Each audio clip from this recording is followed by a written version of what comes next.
Morning all, it's Anthony from Showcase, and following on from the impromptu performance I had to give yesterday for Carl Smith in front of the UK Hypnosis Academy regarding GDPR, it raised a few questions that I thought would be very good to address. Basically summarising the question of, is there a way around GDPR, and if so, what do I need to do to manage this? So really, no, there isn't a huge way around GDPR. GDPR affects every organisation and business within. It's a European law, so it's Europe-wide or the EEA wide, and the point being is that it's designed to give us a standard level of security and consent and those kind of things across the whole area affected. So trying to get around stuff is really defeating the object of GDPR. But there are some things you can do. I personally don't recommend them, but if you look at the legislation, you can kind of decipher that if you do this, this and this, you can kind of get around GDPR. So the first thing that you would need to do is split your business into website and internal business processes. So on your website you can get around GDPR, however your website becomes pretty much useless.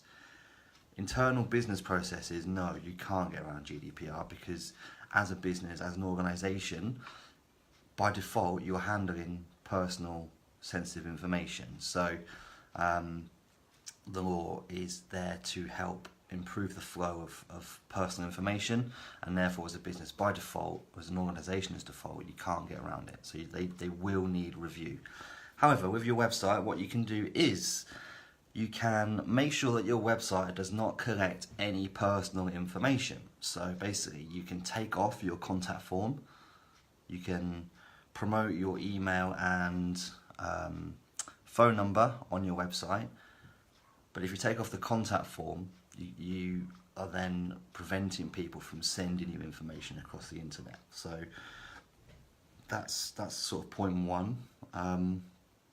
You would still need a privacy policy, and that would need to be updated to let users know that their information is secure or not, and what your processing of that information is like, how long are you going to store, why you're holding it, yada yada yada, which you can see the other videos that I've produced for the contents of that privacy policy, or even have a look at the Showcase one, showcasewebdevelopment.co.uk/privacy-policy.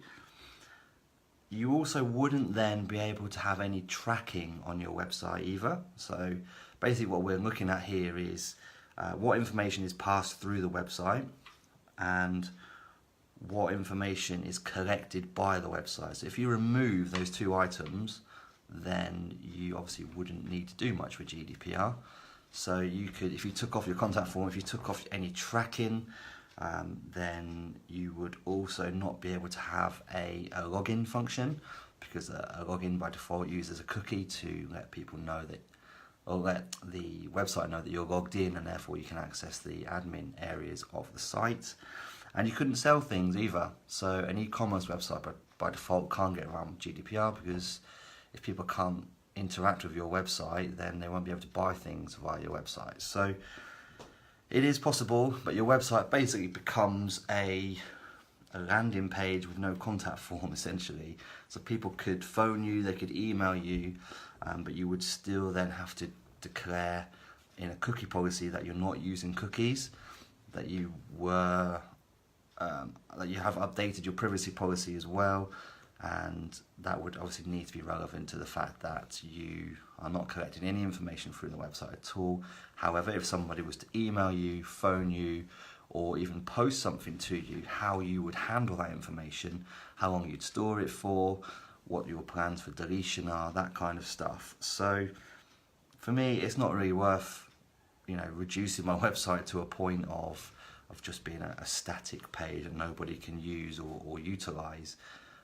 So is possible, but not recommended at all. So I hope that helps. It was a good question to be asked, and I'm glad I'm able to sort of think about it and give you some information. And as always, if you need any more help or advice on GDPR or anything else, website related, then I'm here to help, and I'll leave it to your day. Bye for now.